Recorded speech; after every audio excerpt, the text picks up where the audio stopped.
Going live. Oh, we're live. Better Baseball Podcast, WinDailySports.com. I just ate about 2 breakfast sandwiches worth 900 calories, and I have extra strength 24-ounce Wawa coffee. As you can tell, I'm wired up. It's only 10:51 in the morning, and I'm absolutely wired. Brian, I don't know how you're going to deal with me for the next 30 minutes, but I'm sure at least talking baseball is going to be a lot of fun for you. Absolutely. Maybe not talking with me about it, but at least the baseball will be fun. It'll be fun. Yeah. So I mean, I'll start off with the first game that you have, or at least that I want to go over, because man, Kyle Hendrix is just, anytime you see him against the Braves, just bet it automatically. Because man, he got destroyed by the Braves yesterday, and it's not the first time, and it probably won't be the last time. No, I mean, look, the Braves so far this year have owned the Cubs. They're 5-1 against the Cubs. They've dominated them in every physical way you could possibly dominate the Cubs. I mean, look, Kyle Hendricks hasn't been great this year, but it just gets worse when he faces the Braves. So a Braves-Cubs matchup, I would jump on the Braves in every aspect possible. Even today, when you have Bryce Wilson starting on 3 days rest. And I mean, Snicker basically said he'll be an opener. It'll be a bullpen day. But even with that, I'm still loving. It's not like the Cubs, because Adbert Alzolay isn't particularly a great pitcher either. No, he barely made the starting rotation this season. Absolutely. I mean, this is why I'm loving the Braves in this situation. Like, look, he gives up home runs. The Braves hit home runs. The Braves hit him. The Braves hit the Cubs. The Braves hit. Period. The Braves hit at home. Yeah, the Braves hit at home. There's no way, there's no way on paper I'm looking at this matchup and saying, even if the Braves have an off day, they're going to be in trouble, because the Cubs haven't done anything. Now, granted, Javier Baez hasn't been in the lineup for the past 3 days, but I don't think that's going to make a huge difference. They might score a run. They might get some, they haven't scored in 20 innings. The Cubs haven't scored in like 20 innings. So they're on a 5-game losing streak. They haven't scored in almost 3 games. It's a little over 2 games. They're not good. They're in a slump. They're not performing well. Marcell Ozuna hit a ball out of the park yesterday. I mean, it's pretty bad when the only highlights I saw yesterday of this game from yesterday was Ozuna's monster home run, Enoa owning them in all aspects of the game, pitching and hitting with his home run, and Rizzo striking out Freeman. That just got a big laugh from everybody because he was already 4 for 4, and the Braves were already up 10-0, so it didn't matter at that point. It didn't matter at all. Right. So I think what I want to go for, because still, I guess the biggest question, it's, I guess, maybe Bryce Wilson, on 3 days rest, that's a concern, but he should be okay as an opener. Yeah. It's just that the Braves pitching has been a little bit suspect. I know we could probably go money line because the Cubs have not been winning at all, as you said, 5-game losing streak. Right. But I think it's always safe with the Braves just to take a team total in a spot that you like them, because if they're going to win, it's mostly because they're going to hit. Yeah, absolutely. I mean, there's no way, when you have Freeman firing on all cylinders, Acuna firing on all cylinders. Yeah, it took him a couple of games, but now that he's got him under his belt, he's looked back to what he was before the injury.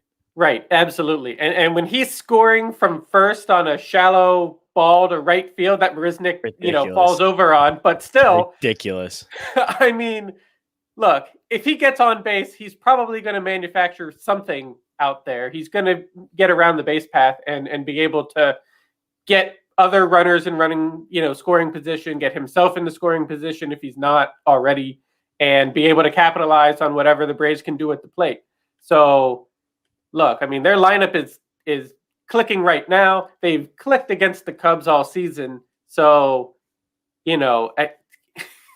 I like the Braves putting up runs today, and I don't see a reason why they shouldn't be able to put up runs. Yeah, and it is crazy that the start of the season for Adbert Alzolay has been all against Milwaukee. Literally 3 straight starts. Yep. All 3 against Milwaukee, and getting progressively somewhat better in each one. But now he faces a different team, and I'm sure I think the Braves will be able to hit this guy. Yeah, I mean, he's not been overly efficient in any of his 3 starts. He's actually, I mean, it looks 5 innings, 4 runs, 5 innings, 3 runs, and then 4 2/3 and 2. So it's just not. There's going to be runs had for the Braves here. Yeah, I mean, look, Alzolay's ERA is over 5, almost 5.5. Like you said, he's faced the Brewers, and we all know the Brewers haven't been exactly on fire so far. So the fact that he has poor numbers against the Brewers, I mean, that just should be exasperated by a team that's actually, in its flow, clicking, and at home, and should be able to take advantage of everything Alzolay has to, lay over the plate as a mistake. So there's no reason, like I said multiple times, there's no reason the Braves shouldn't be scoring a lot of runs. Yeah. More so than what the Cubs should be able to scrap together. Yeah, I mean, this is a Braves over 4.5 all the way. Yeah, I think so. I think it just, and again, when the Braves are winning and they're winning games, it's mostly because of their offense and not really their pitching has been suspect. Ian Anderson's been great, but yeah, they're dealing with 2 starting pitchers, 2 of their best that are out right now.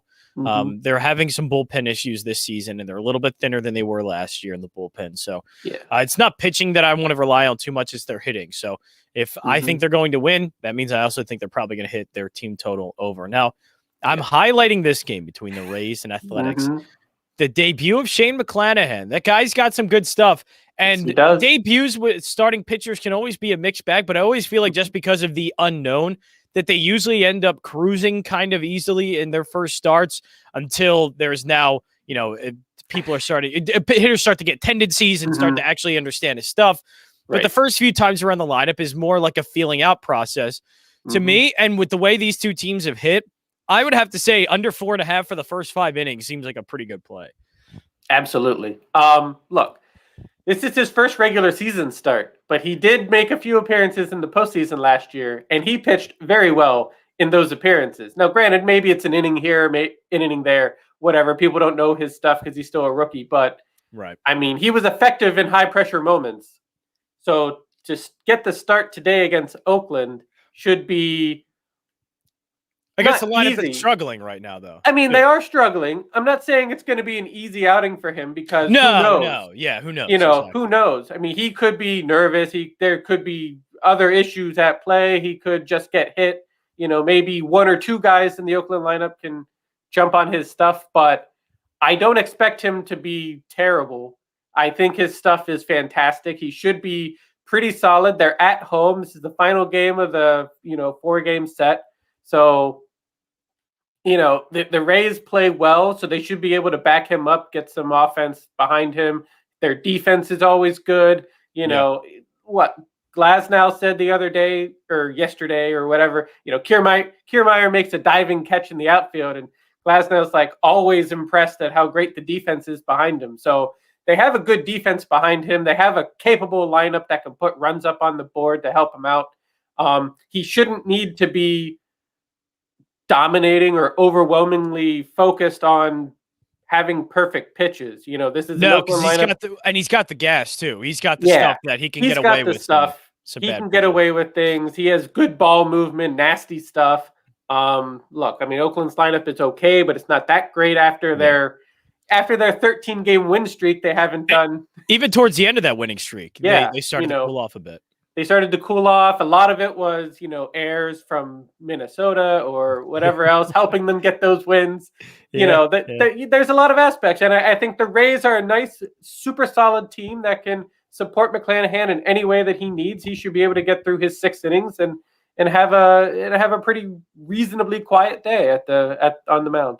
Yeah, and I think that's what I'm banking on. And I'm thinking a quiet day from Bassett, too. Again, the Rays and Athletics both have been really quiet in this entire series. Right. Their bats have. So I just think using the unknown of Shane McClanahan, and I think that usually helps out in the first few innings. Yes. If he's a little nervous, then fine. But I usually always feel like there's a feeling out process with a pitcher that somebody hasn't seen yet. And so a feeling out process with that kind of stuff means that he's probably, I think, going to work through the first few innings kind of easily. And then I think the first 5 innings is kind of why I'm going with it there. So we have a couple of really interesting games today, but I know the next one you want to go to Jorge Lopez against the Yankees and Jordan Montgomery. I know we're probably going to want to pick on Jorge Lopez here, but is that the case though? The trends that I've seen say yes, that's the case. Yeah. He hasn't been great on the mound. He usually gives up a few home runs in his outings, and the Yankees are tied for the American League with team home runs. So their bats are warming up. Recipe for success is what Perfect recipe for success. Look, the Yankees know how to hit. Even if they haven't been successful a lot so far this season, they know how to approach an at-bat. They know how to take their pitches usually and can get solid swings on a ball. And if you got a pitcher like Lopez that can serve up a lot of home run balls, I think the Yankees can jump on that, take advantage of it. They've taken advantage of Baltimore pitching the past 2 games. I don't see a reason why the Yankees would all of a sudden slow down or magically have their bats disappear. They should be able to keep that momentum going. Montgomery should be fine. He might not be lights out, but he should be okay. Really, the only thing in the Baltimore lineup right now that's going to maybe cause any issues would be whatever Trey Mancini does. He seems to be the most active hitter on the Baltimore lineup in the moment. And I think Montgomery can have a pretty solid day on the mound for the Yankees. So it's all about the Yankees offense capitalizing on Lopez and how much rope Lopez has to stay in that game and how many runs is he going to give up during that outing. And look, Judge is day-to-day with lower body soreness, so he should be in the lineup. But even if he's not, there's a lot of bats in that Yankee lineup that can take advantage of, mediocre pitching. And I think Lopez can be that mediocre pitcher that the Yankees can take advantage of. So there's no reason I can't see the Yankees putting up a handful of runs, getting a few home runs in their outing. They're always good for a few home runs. Urshela had a home run yesterday. Their bats are starting to warm up. They're getting good at bats, and they're getting decent results for their at bats. That necessarily hasn't been the case earlier in the year. So I like the progress that the Yankees have been making at the plate. I like the momentum that they're on at the moment. I don't see anything in Baltimore that can really throw a wrench into things. I don't think they're going to jump all over Montgomery and throw him off his game and get the Yankees on the ropes. I think the Yankees will be able to, have their day, play their game the way they want to be playing their game, get the at-bats, get the success at the at-bats, and be able to manufacture some runs and score some runs and have I would say, a pretty easy victory over Baltimore today. Yeah, I think it should be. I don't know if I'd have any concerns there. The thing is, it's hard to bet the money line at the price it is and all of that. The one I wanted to go after, and it's how much damage they can do with the home run, because this feels like a do or die by the home run for the Yankees, which is all good because usually they're pretty good at living and dying. They hit home runs. Right. So it's just that can they do enough damage with the long ball to get the over 5.5? And that's where I get a little bit hesitant, I guess. 5.5 is a big number. Yeah. I would have to feel really good with this team hitting the number over and over again as of late. And they just haven't hit this one. Now, they did yesterday. They had 7 yesterday. Right. They had 5 in the game before that. 5 the game before. 2 runs, 3 runs, and then 2. So it's just this number's not hitting consistently enough. Right. I would say to even take it at even more. It's just the matchup is saying, and this could likely hit over, but I just don't feel like I'm getting, I guess, enough of a price to take it because the Yankees haven't been hitting it. Even though you're right. If this was the Yankees as they usually are, then I would probably take this number over all the time. Yes. But they're slowly getting back into it. I think you just mentioned that. Like, they're starting to look their lineup like it should. But I think I'm going to wait until I know that they are 100% right at that lineup. So, yeah, I'm glad you noted it because it certainly is something we now need to keep our eye on is how good these Yankees lineup, if they ever get back to 100% form that we know them to be, and hitting home runs left and right. They are hitting home runs more.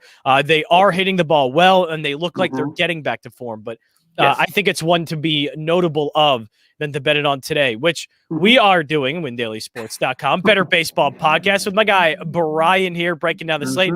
A short slate. So we got one more game for you, but I do want to highlight this game as well. And not because I'm not going to the Phillies here. You might think, John, the homer. He's going with the Phillies. I actually love the price here for Kwang Hyun Kim, because he had his first start of the season against the Phillies in Philadelphia. We know the Phillies lineup hits better at home. And he kind of got he settled in after a while, but the first couple of innings, he was a little all over the place. Since then, though, he's looked good. Like, he's looked fine. He's a pretty good pitcher. And now knowing that Bryce Harper is likely not going to play in this game, and that takes out one of the left-handed hitters that you can have against Kwang Hyun Kim. I would say that maybe this is actually a pretty good matchup here for him, and the Phillies won't have sort of that power because Harper and Gregorius both could be out of this game, and that's taking away two of some of their better hitters. I know this this series has gone kind of back and forth a little bit. The Cardinals losing the last one, so they kind of trend still. Maybe they win this one, but I think it's more of, I like the matchup. I like the price. Aaron Nola away from Citizens Bank Park is not nearly as good as he is at home. Right. And so everything's trying to tell me, hey, take a chance on the underdog here at home in Kim. Yeah, I would definitely take a chance on Kim, because from what I've seen Kim over the past 2 years, last year being his first year in the majors. Yep.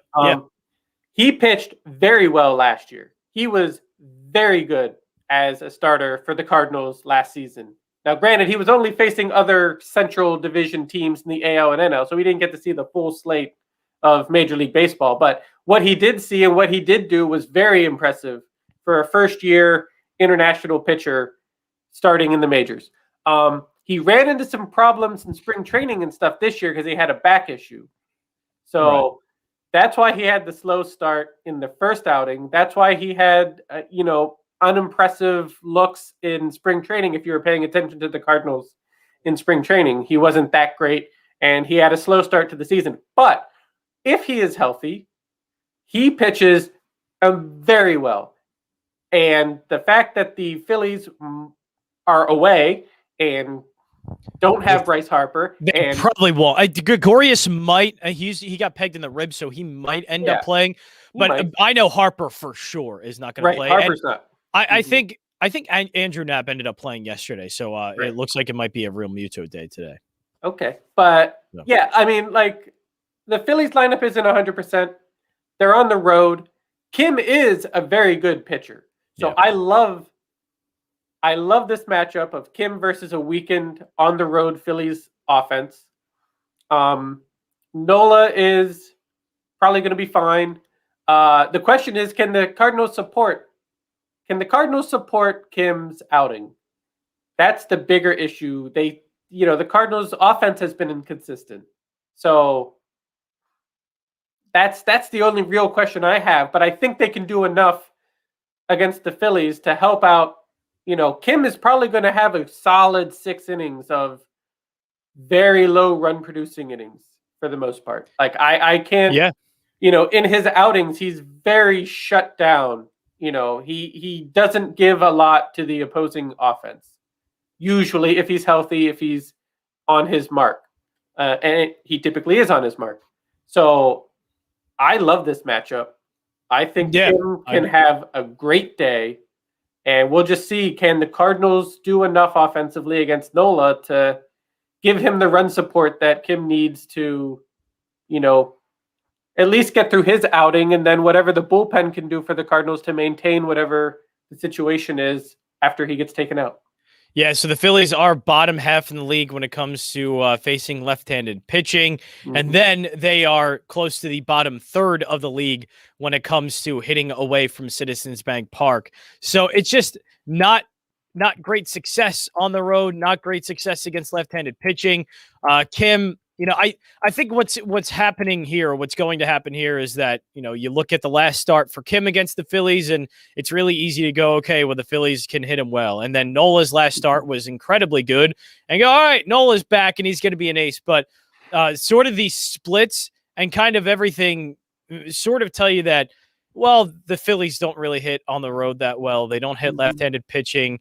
If I'm looking, and if I'm correct here, I'm pretty sure the home and away splits for Nola, yeah, they're much different. Nola giving up a 216 batting average, 631 OPS at home throughout his career. On the road, a 245 average with a 693 OPS. So the numbers just aren't nearly as good when he's home. So I think that's another one where, and the strikeout rate is down, almost 2 strikeouts on the road as well. It's just, he's a better pitcher in Citizens Bank Park. And, the Cardinals, yes, that is the number one concern, right? It's the Cardinals, and can they end up putting up runs? But I think they put up enough in this matchup here. Yes. It should be a low scoring game. I'll give it that, but 7's way too low for me to end up taking. But yeah, I think Kim here. Now, I don't know why it's off the board now. They took it away from us. I guess they heard us talking about it, and we're like, whoa, guys, you can't point that out. That's too good. But no, I think Cardinals could be a nice little play here against the Phillies at plus money. Yes. Another one you want to go to, the Dodgers and the Brewers. Obviously, that guy by the name of Trevor Bauer is on the mound. Last time I checked, he's pretty good. Yeah, he's pretty good. Yeah. He is very good. And last year he was with the Reds, so he saw the Brewers a lot. And he was really good against the Brewers last year, too. So even though the lineups are a little different than they were, but, I mean, Bauer is Bauer. And he's going to be his routine Trevor Bauer pitching, starting, dominating, everything you could think of against a Brewers lineup that is questionable. They don't have Lorenzo Cain. They don't have Christian Yelich. The players, it's not like their lineup is totally feeble. They're doing actually pretty well. They have good pieces in the lineup. They just don't have 2 main pieces that give them a lot of pop in their lineup. And I know that's not new because those guys have been out for a while, but I still think Trevor Bauer is going to go in. He's going to have his day. He's going to get his strikeouts. He's going to not walk too many people, if anybody. And he should be able to dominate. And then the Brewers have Eric Lauer on the mound, making his season start, getting called up. Lauer versus Bauer. Let's go. Yeah. So the question is, what is Lauer going to do against the Dodgers lineup? That's the big question, because I think Trevor Bauer is going to be good enough. He can shut down the Brewers lineup. But what can Lauer do against the Dodgers lineup is the big question mark. Lauer has not been good in the past. Last year he was 0 for 2 with a 13+ ERA. So last year he didn't pitch well. He didn't pitch well for the Brewers against those other AL and NL Central teams.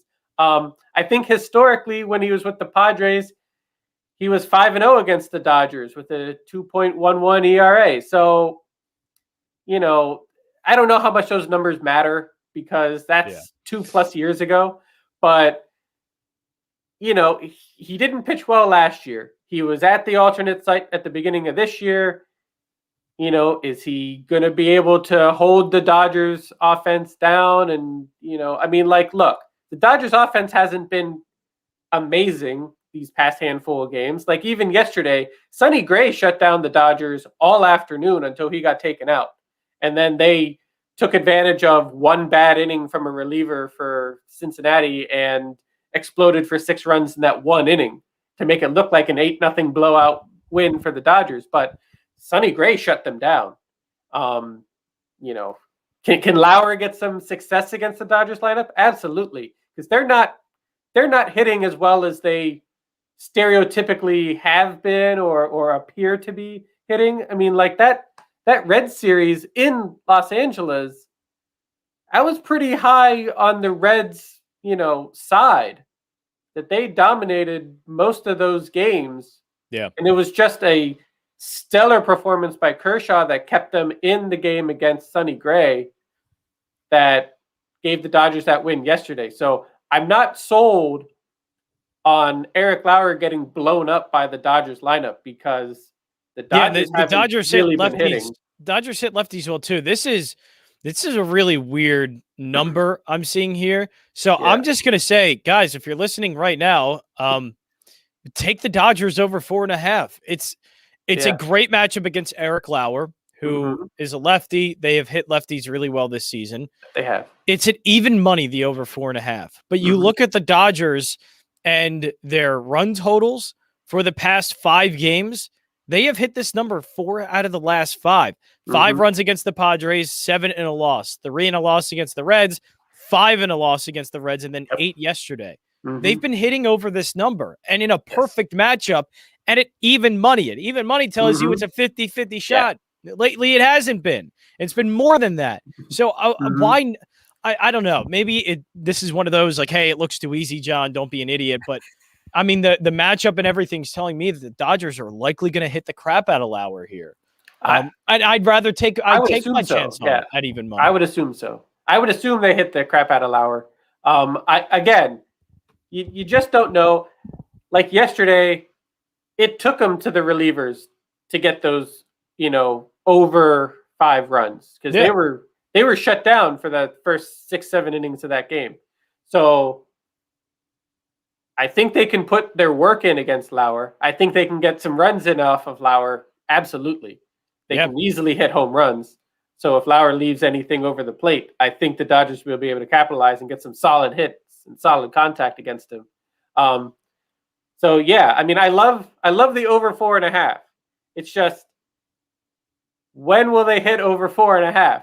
I don't expect it to be early, but it could be. Yeah, I think, man, that's just a bet I like a little bit too much. Yeah. But that is all of our bets for the Better Baseball podcast. I'm just stunned that's kind of the number there. But Braves minus 137. We like the matchup. We think the Braves should end up winning this one, even with Bryce Wilson on the mound as an opener. It seems like the matchup's too good. They've been hitting the Cubs well, and Adbert Alzolay should be a pitcher that they can hit, which is why also we're kind of highlighting the team total over. Yep. First 5 under for the Athletics and Rays. A debut, regular season starting pitching debut for Shane McClanahan, top prospect for the Rays. He has stuff. I think the feeling out process is going to kind of give way to an under here in the first 5 under 4.5 minus 137. Cardinals, look at that money line. Look, see, somebody's paying attention to us. Somebody is definitely paying attention to us because we said bet the Cardinals at plus 112. It's dropped 12 points, man. It's already at even money. Somebody listen. Somebody listened here to the Better Baseball podcast and immediately went, oh, damn, those guys are right. Let me put a bunch of money on it and boom, move the line. But yeah, I still like it at even money.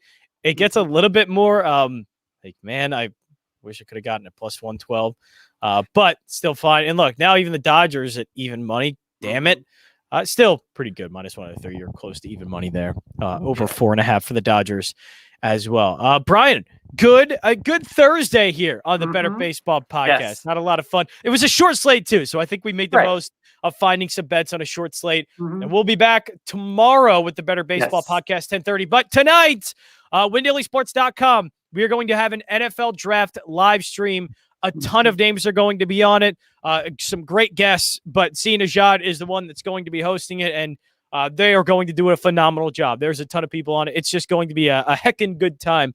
So check it out, WinDailySports.com. That's it for the Better Baseball podcast. We'll be back tomorrow at 10:30 here at WinDailySports.com.